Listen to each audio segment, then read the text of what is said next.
El modelo de Pigman, de Howard Phillips Lovecraft. Narrado por José Manuel Serrano.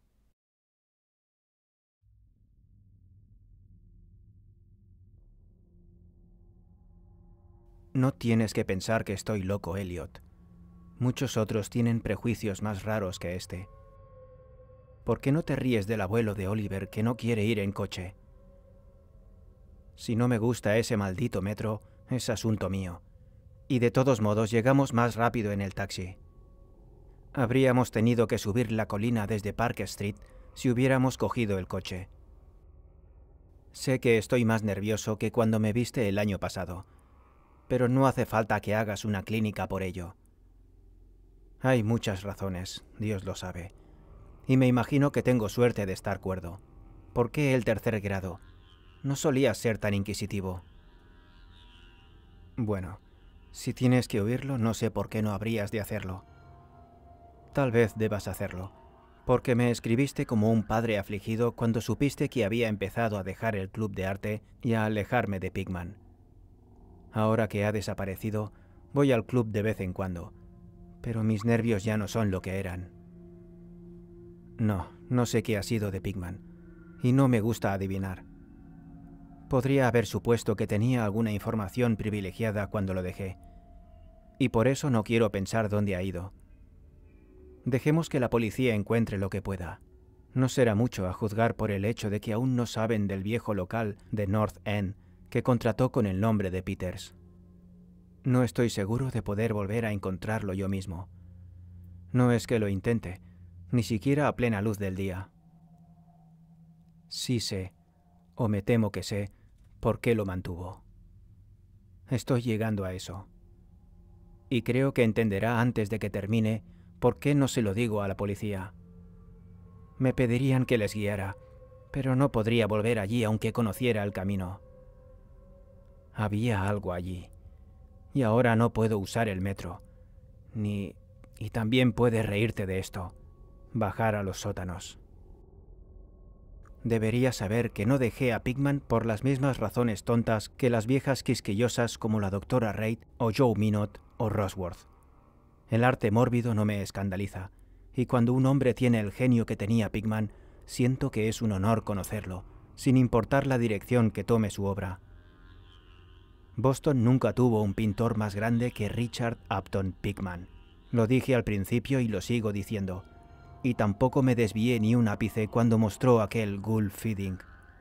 Eso, ¿recuerdas? Fue cuando Minot lo cortó. Se necesita un arte profundo y una profunda visión de la naturaleza para hacer cosas como las de Pigman. Cualquier artista de portada de revista puede salpicar pintura y decir que es una pesadilla, o un sabbat de brujas, o un retrato del diablo. Pero solo un gran pintor puede hacer que algo así asuste o suene a verdad. Eso es porque solo un verdadero artista conoce la anatomía real de lo terrible o la fisiología del miedo. El tipo exacto de líneas y proporciones que conectan con los instintos latentes o los recuerdos hereditarios del miedo, y los contrastes del color y los efectos de iluminación adecuados para despertar la sensación de extrañeza latente. No hace falta que les diga por qué un Fuseli produce realmente un escalofrío, mientras que un frontispicio barato de una historia de fantasmas simplemente nos hace reír. Hay algo que esos tipos captan más allá de la vida que son capaces de hacernos captar por un segundo. Doré lo tenía, Saim lo tiene, Angarola de Chicago lo tiene, y Pigman lo tiene como ningún hombre lo ha tenido antes ni, espero que el cielo, lo vuelva a tener. No me pregunten qué es lo que ven. ¿Saben? En el arte ordinario hay toda la diferencia del mundo entre las cosas vitales que respiran, dibujadas de la naturaleza o de los modelos, y el camión artificial que los alevines comerciales hacen en un estudio desnudo por regla.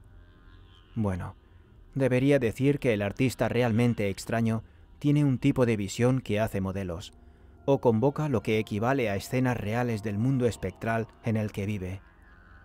En cualquier caso, consigue resultados que difieren de los sueños de los pretendientes, de la misma manera que los resultados del pintor de la vida difieren de las invenciones de un caricaturista de la escuela. Si alguna vez hubiera visto lo que Pigman vio, pero no. Tomemos un trago antes de profundizar más. Dios, no estaría vivo si hubiera visto lo que ese hombre, si es que era un hombre, vio. ¿Recuerdas que el fuerte de Pigman eran las caras? No creo que nadie, desde Goya, haya podido poner tanto infierno en un conjunto de rasgos o un giro de expresión. Y antes de Goya hay que remontarse a los tipos medievales que hicieron las gárgolas y las quimeras de Notre Dame y el monte Saint-Michel. Creían todo tipo de cosas, y quizá también veían todo tipo de cosas, porque la Edad Media tuvo algunas fases curiosas. Recuerdo que una vez le preguntaste a Pigman, el año antes de que te fueras, de dónde sacaba él esas ideas y visiones. ¿No fue una risa desagradable la que te dio? Fue en parte por esa risa que Reid lo abandonó. Reid, ya sabes, acababa de estudiar patología comparativa y estaba lleno de pomposas cosas internas sobre el significado biológico o evolutivo de tal o cual síntoma mental o físico. Decía que Pigman le repelía cada día más y que casi le asustaba hacia el final, que los rasgos y la expresión del tipo se estaban desarrollando lentamente de una manera que no le gustaba, de una manera que no era humana. Hablaba mucho de la dieta, y el medio Pigman debía ser anormal o excéntrico hasta el último grado. Supongo que le dijo a Reid, si es que usted y él mantenían correspondencia al respecto, que dejara que los cuadros de Pigman le pusieran de los nervios o le sacaran de quicio. Sé que yo mismo le dije eso entonces. Pero tenga en cuenta que no dejé a Pigman por algo así. Al contrario, mi admiración por él seguía creciendo, porque ese ghoul feeding era un logro tremendo.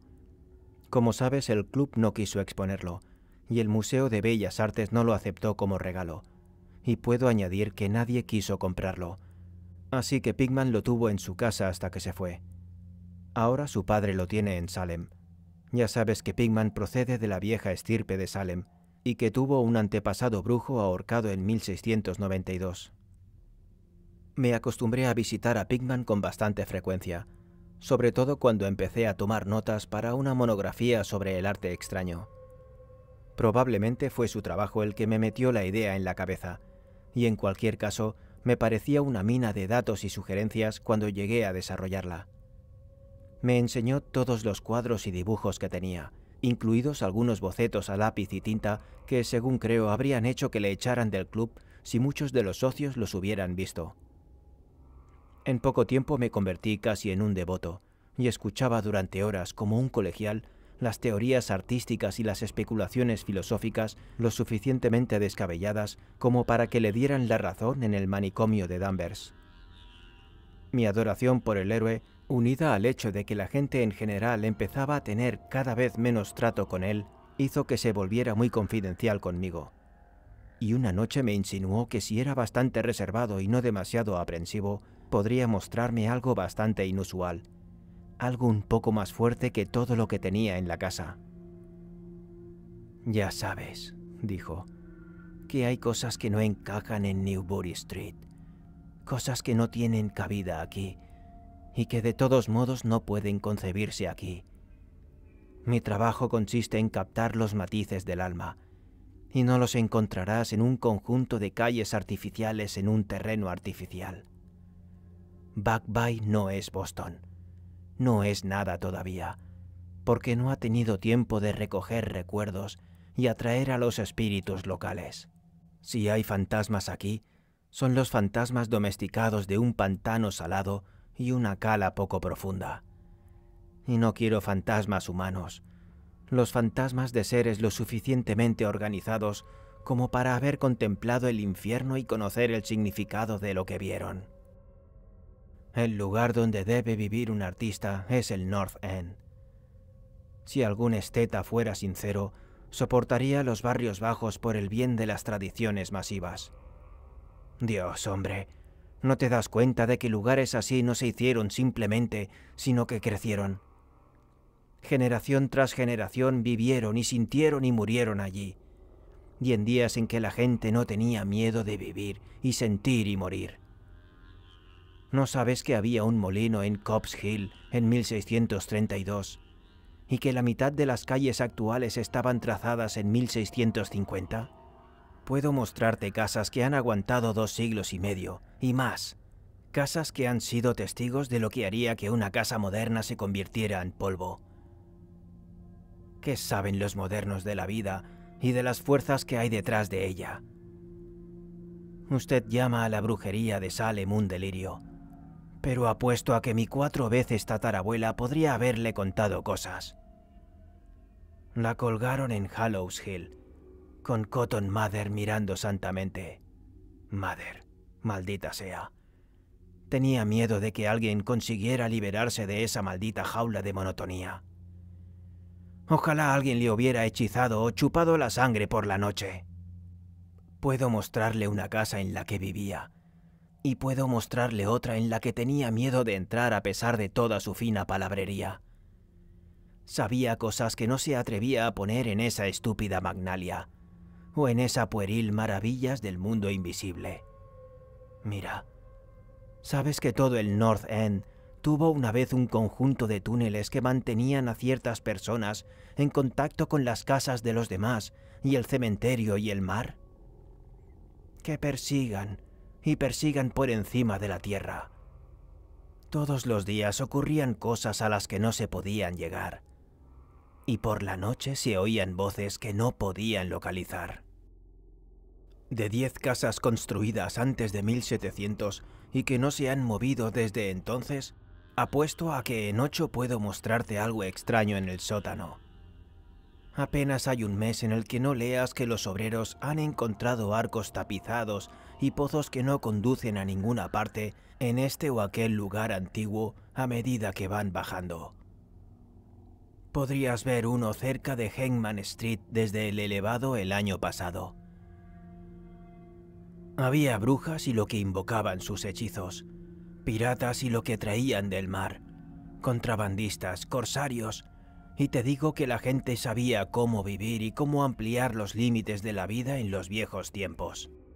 Este no era el único mundo que un hombre audaz y sabio podía conocer. Y pensar en la actualidad en contraste, con cerebros tan pálidos que incluso un club de supuestos artistas se estremece y convulsiona si un cuadro va más allá de los sentimientos de una mesa de té de Bacon Street. La única gracia salvadora del presente es que es demasiado condenadamente estúpido para cuestionar el pasado muy de cerca. ¿Qué dicen realmente los mapas, los registros y las guías sobre el North End? Bah.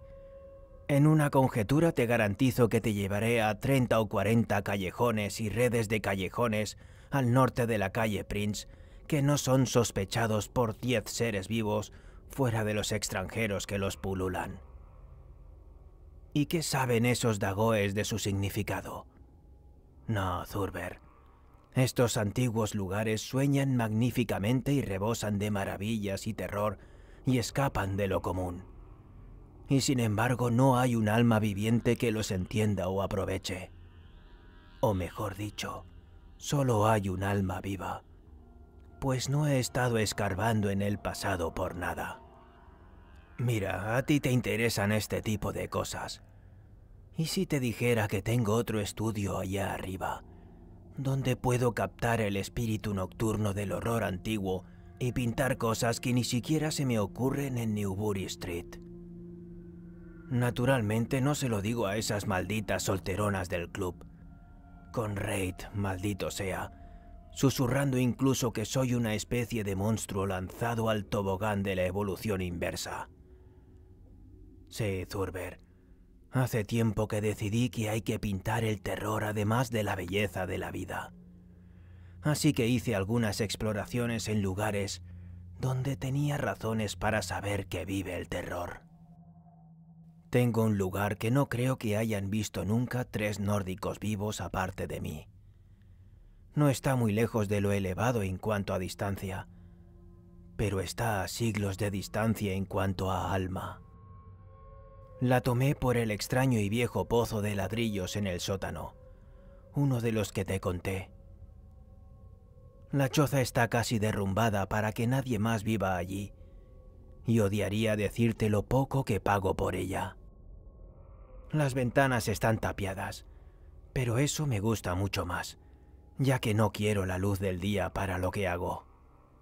Pinto en el sótano, donde la inspiración es mayor, pero tengo otras habitaciones amuebladas en la planta baja. Un siciliano es el dueño, y yo lo he alquilado bajo el nombre de Peters. Ahora, si te apetece, te llevaré allí esta noche. Creo que disfrutará de las fotos, ya que, como he dicho, me he dejado llevar un poco por ellas. No es un recorrido extenso. A veces lo hago a pie, porque no quiero llamar la atención con un taxi en un lugar así. Podemos tomar el servicio de transporte en la estación sur para ir a Battery Street, y después el paseo no es gran cosa. Bueno, Elliot, no había mucho que hacer después de esa arenga sino evitar correr en lugar de caminar hacia el primer taxi vacío que pudiéramos ver. Cambiamos al elevado en la estación sur, y a eso de las 12 bajamos las escaleras de Battery Street y recorrimos el viejo paseo marítimo pasando por Constitution Wharf. No me fijé en los cruces de las calles, y no puedo decir aún cuál fue la que tomamos, pero sé que no fue Greenough Lane. Cuando giramos fue para subir por la longitud desierta del callejón más antiguo y sucio que he visto en mi vida, con frontones de aspecto ruinoso, ventanas rotas de cristales pequeños y chimeneas arcaicas que destacaban medio desintegradas contra el cielo iluminado por la luna. No creo que hubiera 3 casas a la vista que no hubieran estado en pie en la época de Cotton Mather. Ciertamente vislumbré al menos 2 con voladizo, y una vez me pareció ver una línea de tejado en pico del casi olvidado tipo pregambre, aunque los anticuarios nos dicen que no queda ninguna en Boston. Desde ese callejón, que tenía una luz tenue, giramos a la izquierda hacia un callejón igualmente silencioso y aún más estrecho, sin ninguna luz. Y en un minuto hicimos lo que creo que era una curva en ángulo obtuso hacia la derecha en la oscuridad. Poco después, Pigman sacó una linterna y reveló una antediluviana puerta de 10 paneles que parecía condenadamente carcomida.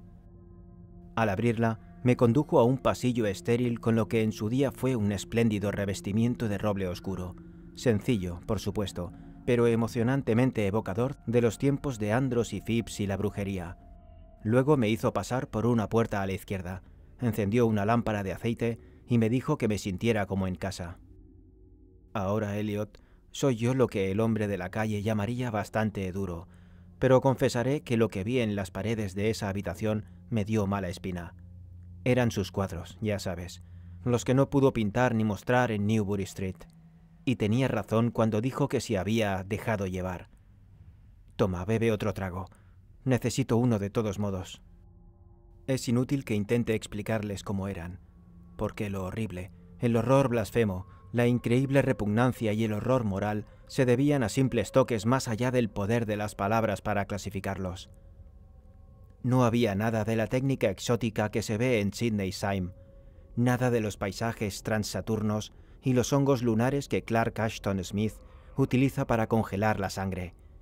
Los fondos eran en su mayoría viejos patios de iglesia, bosques profundos, acantilados junto al mar, túneles de ladrillo, antiguas habitaciones con paneles o simples bóvedas de mampostería. El cementerio de Copp's Hill, que no podía estar a muchas manzanas de esta misma casa, era uno de los escenarios favoritos.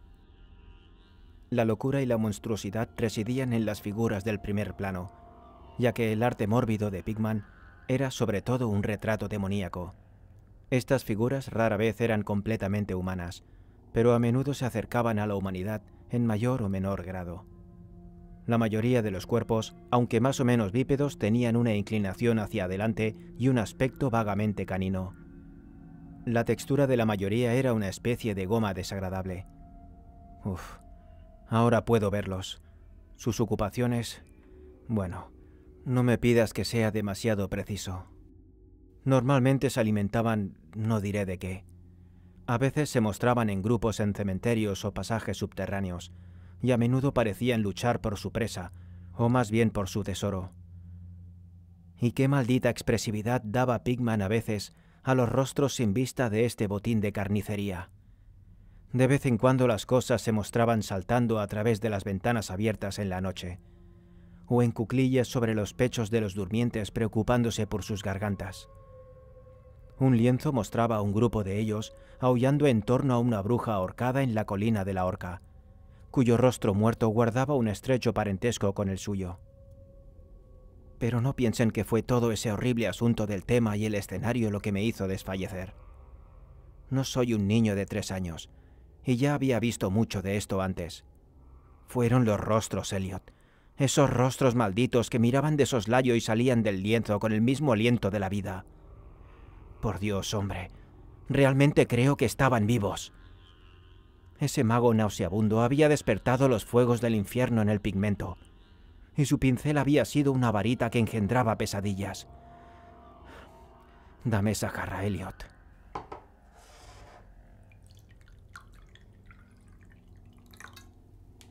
Había una cosa que se llamaba la lección.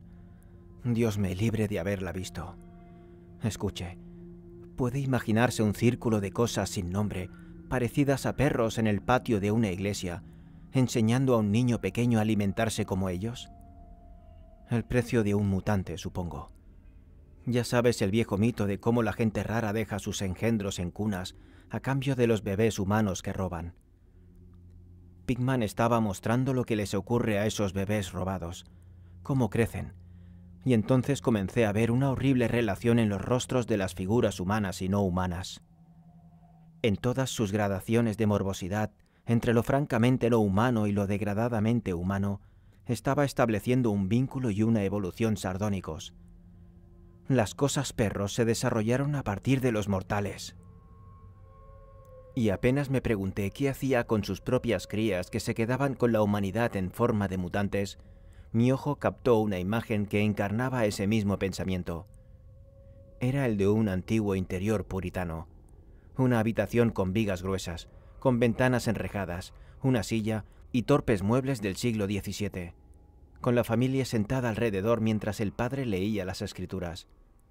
Todos los rostros, excepto uno, mostraban nobleza y reverencia, pero ese reflejaba la burla de la fosa. Era el de un hombre joven en años, y sin duda pertenecía a un supuesto hijo de aquel piadoso padre, pero en esencia era la parentela de las cosas inmundas. Era su cambio, y en un espíritu de suprema ironía, Pigman había dado a los rasgos un parecido muy perceptible con los suyos. Para entonces Pigman había encendido una lámpara en una habitación contigua y me abría amablemente la puerta. Me preguntó si quería ver sus estudios modernos. Yo no había podido darle mucho de mis opiniones. Estaba demasiado mudo de miedo y asco. Pero creo que lo entendió perfectamente y se sintió muy halagado. Y ahora quiero asegurarte de nuevo, Elliot, que no soy ningún majadero para gritar ante cualquier cosa que se aleje un poco de lo habitual. Soy de mediana edad y decentemente sofisticado, y supongo que viste lo suficiente de mí en Francia para saber que no soy fácil de noquear. Recuerde también que casi he recuperado el aliento y me he acostumbrado a esas espantosas imágenes que convirtieron la Nueva Inglaterra colonial en una especie de anexo del infierno. Pues bien, a pesar de todo esto, la siguiente habitación me arrancó un verdadero grito y tuve que agarrarme a la puerta para no desplomarme. La otra cámara había mostrado a una manada de demonios y brujas invadiendo el mundo de nuestros antepasados, pero esta traía el horror directamente a nuestra propia vida cotidiana. Dios, ¿cómo podía pintar ese hombre? Había un estudio titulado Accidente en el metro, en el que una bandada de seres viles trepaba desde alguna catacumba desconocida a través de una grieta en el suelo del metro de Boston Street y atacaba a una multitud de personas en el andén. Otro mostraba un baile en Copp's Hill entre las tumbas en el fondo de hoy. Luego había un gran número de vistas de sótanos, con monstruos que se introducían a través de agujeros y grietas en la mampostería y sonreían mientras se acuclillaban detrás de barriles u hornos y esperaban a que su primera víctima descendiera por las escaleras. Un asqueroso lienzo parecía representar una vasta sección transversal de Beacon Hill, con ejércitos de hormigas de los monstruos mefíticos que se apretujaban a través de las madrigueras que alveolaban el suelo. Los bailes en los cementerios modernos se representaban libremente, y otra concepción me impactó más que todas las demás. una escena en una bóveda desconocida, en la que decenas de bestias se agolpaban alrededor de una que tenía una conocida guía de Boston y que evidentemente estaba leyendo en voz alta. Todos señalaban un pasaje determinado, y todos los rostros parecían tan distorsionados por una risa epiléptica y reverberante que casi me pareció oír los ecos diabólicos.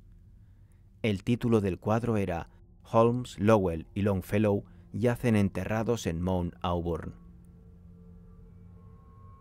Mientras me estabilizaba gradualmente y me reajustaba a esta segunda habitación de diablura y morbosidad, comencé a analizar algunos de los puntos de mi repugnancia enfermiza. En primer lugar, me dije, estas cosas me repelían por la absoluta inhumanidad y la crueldad que mostraban en Pickman. El tipo debe ser un enemigo implacable de toda la humanidad para regocijarse tanto en la tortura del cerebro y la mente y en la degradación de los mortales. En segundo lugar, aterrorizaban por su propia grandeza. Su arte era el arte que convencía. Cuando veíamos los cuadros, veíamos a los propios demonios y les temíamos. Y lo más extraño era que Pickman no obtenía nada de su poder del uso de la selectividad o la bizarría. Nada estaba borroso, distorsionado o convencionalizado. Los contornos eran nítidos y realistas, y los detalles estaban definidos de forma casi dolorosa. Y los rostros... No era una mera interpretación de un artista lo que veíamos, era el pandemonium en sí mismo, claro como el cristal en la más cruda objetividad. Eso era, por Dios. El hombre no era en absoluto un fantaísta o un romántico. Ni siquiera intentaba ofrecernos las agitadas y prismáticas efemérides de los sueños, sino que reflejaba con frialdad y sobriedad un mundo de horror estable, mecánico y bien establecido que él veía de forma completa, brillante, directa e inalterable. Dios sabe qué pudo ser ese mundo, o dónde vislumbró alguna vez las formas blasfemas que correteaban, trotaban y se arrastraban por él. Pero cualquiera que fuera la desconcertante fuente de sus imágenes, una cosa estaba clara. Pickman era en todos los sentidos, en la concepción y en la ejecución, un realista minucioso, meticuloso y casi científico. Mi anfitrión me condujo al sótano, a su verdadero estudio, y me preparé para algunos esfuerzos infernales entre los lienzos inacabados. Cuando llegamos al final de la húmeda escalera, dirigió su linterna hacia una esquina del gran espacio abierto que tenía a mano, revelando el bordillo circular de ladrillo de lo que evidentemente era un gran pozo en el suelo de tierra. Nos acercamos, y vi que debía de tener 1,5 metros de ancho, con paredes de un buen metro de grosor y unos 15 centímetros por encima del nivel del suelo. Una obra sólida del siglo XVII, o yo estaba muy equivocado. «Eso», dijo Pickman, «era el tipo de cosa de la que había estado hablando. Una abertura de la red de túneles que solía socavar la colina».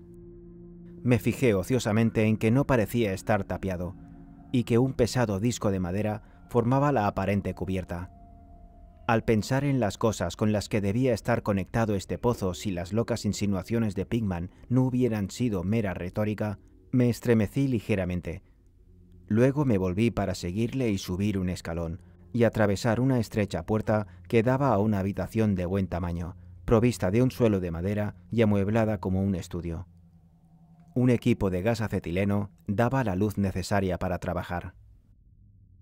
Los cuadros inacabados sobre los caballetes o apoyados en las paredes eran tan espantosos como los terminados en el piso de arriba, y mostraban los métodos minuciosos del artista. Las escenas estaban trazadas con extremo cuidado, y las líneas a guía trazadas a lápiz indicaban la minuciosa exactitud de Pickman empleada para conseguir la perspectiva y las proporciones correctas. El hombre era genial, lo digo incluso ahora, sabiendo tanto como yo. Una gran cámara sobre una mesa me llamó la atención, y Pickman me dijo que la utilizaba para tomar escenas para los fondos, de modo que pudiera pintarlas a partir de fotografías en el estudio, en lugar de llevar su traje por toda la ciudad para obtener tal o cual vista. Pensaba que una fotografía era tan buena como una escena real o un modelo para un trabajo sostenido, y declaró que las empleaba regularmente. Había algo muy inquietante en los nauseabundos bocetos y las monstruosidades a medio terminar que asomaban por todos los lados de la habitación, y cuando Pickman descubrió de repente un enorme lienzo en el lado alejado de la luz, no pude por mi vida contener un fuerte grito. El segundo que emití aquella noche. Resonó y resonó a través de las tenues bóvedas de aquel antiguo y nitroso sótano, y tuve que ahogar un torrente de reacción que amenazaba con estallar en forma de risa histérica. Creador misericordioso, Elliot, pero no sé cuánto era real y cuánto era fantasía febril. No me parece que la Tierra pueda albergar un sueño así. Era una blasfemia colosal y sin nombre, con ojos rojos y brillantes, y sostenía con sus garras huesudas una cosa que había sido un hombre, royendo la cabeza como un niño mordisquea un caramelo. Su posición era una especie de cuclillas, y al mirar uno sentía que en cualquier momento podría dejar su presa actual y buscar un bocado más jugoso. Pero maldita sea, ni siquiera era el sujeto diabólico lo que lo convertía en una fuente inmortal de todo pánico. Ni eso ni la cara de perro con sus orejas puntiagudas, sus ojos inyectados en sangre, su nariz chata y sus labios babeantes. No eran las garras escamosas, ni el cuerpo cubierta de moho, ni los pies con medio ojo. Nada de eso. Aunque cualquiera de ellos podría haber llevado a un hombre excitado a la locura. Fue la técnica, Elliot, la maldita, la impía, la antinatural técnica. Como soy un ser vivo, nunca he visto el aliento real de la vida tan fundida en un lienzo. El monstruo estaba allí. Miraba y roía y miraba, y supe que solo una suspensión de las leyes de la naturaleza podría permitir a un hombre pintar una cosa así sin un modelo, sin un atisbo del mundo inferior que ningún mortal no vendido al demonio ha tenido jamás. En una parte vacía del lienzo había un trozo de papel, ahora mal enrollado, que probablemente, pensé, era una fotografía con la que Pickman pretendía pintar un fondo tan horrible como la pesadilla que iba a realizar. Extendí la mano para desenrollarlo y mirarlo, cuando de repente vi que Pickman se sobresaltaba como si le hubieran disparado. Había estado escuchando con una intensidad peculiar desde que mi grito de sorpresa había despertado ecos desacostumbrados en el oscuro sótano, y ahora parecía afectado por un miedo que, aunque no era comparable al mío, tenía más de físico que de espiritual. Sacó un revólver y me indicó que guardara silencio. Luego salió al sótano principal y cerró la puerta atrás de sí. Creo que me quedé paralizado por un instante. Imitando la escucha de Pickman, me pareció oír un débil sonido de correteo en alguna parte y una serie de chillidos o golpes en una dirección que no pude determinar. Pensé en ratas enormes y me estremecí. Luego se oyó una especie de estruendo tenue que, de alguna manera, me puso la piel de gallina. Un estruendo furtivo y a tientas, aunque no puedo intentar expresar lo que quiero decir con palabras. Era como una pesada madera cayendo sobre la piedra o el ladrillo. Madera sobre ladrillo. ¿Qué me hizo pensar? Volvió a sonar, y más fuerte. Hubo una vibración como si la madera hubiera caído más lejos de lo que había caído antes. Después siguió un ruido agudo y chirriante, un grito de Pickman y la descarga ensordecedora de las 6 cámaras de un revólver, disparado espectacularmente como un domador de leones podría disparar en el aire para causar efecto. Un chillido o graznido apagado y un ruido sordo. Luego, más chirridos de madera y ladrillos. Una pausa y la abertura de la puerta, ante la cual confieso que me sobresalté violentamente. Pickman reapareció con su arma humeante, maldiciendo a las ratas hinchadas que infectaban el antiguo pozo. «El diablo sabe lo que comen, Thurber», dijo con una sonrisa. «Porque esos túneles arcaicos tocaban el cementerio, la guarida de las brujas y la costa del mar. Pero sea lo que sea, deben de haberse quedado cortos, porque estaban endemoniadamente ansiosos por salir. Tus gritos los han despertado, supongo. Será mejor que tengas cuidado en estos viejos lugares. Nuestros amigos los roedores son el único inconveniente, aunque a veces pienso que son una ventaja positiva en cuanto a la atmósfera y el color». Bueno, Elliot, ese fue el fin de la aventura nocturna. Pickman había prometido mostrarme el lugar, y Dios sabe que lo hizo. Me sacó de aquella maraña de callejones en otra dirección, al parecer, pues cuando divisamos una farola nos encontramos en una calle medio familiar con monótonas hileras de bloques de viviendas y casas antiguas mezcladas. Resultó ser la calle Charter, pero estaba demasiado nervioso para darme cuenta de dónde habíamos llegado. Llegamos demasiado tarde para el elevado y volvimos al centro por Hanover Street. Recuerdo ese muro. Cambiamos de Tremont a Bacon y Pickman me dejó en la esquina de Joy, donde me desvié. Nunca volví a hablar con él. ¿Por qué lo dejé? No seas impaciente. Espera a que llame para pedir un café. Ya hemos tenido suficiente de lo otro. Pero yo, por mi parte, necesito algo.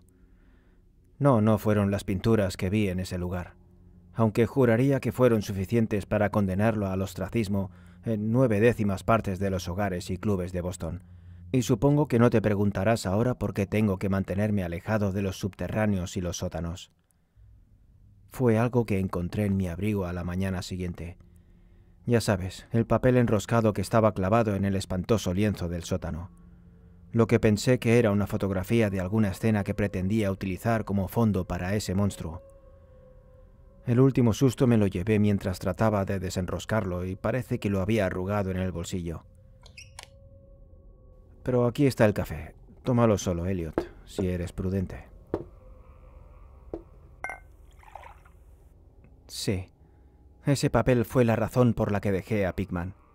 Richard Upton Pickman, el más grande artista que he conocido, y el ser más asqueroso que jamás haya saltado los límites de la vida hacia las fosas del mito y la locura.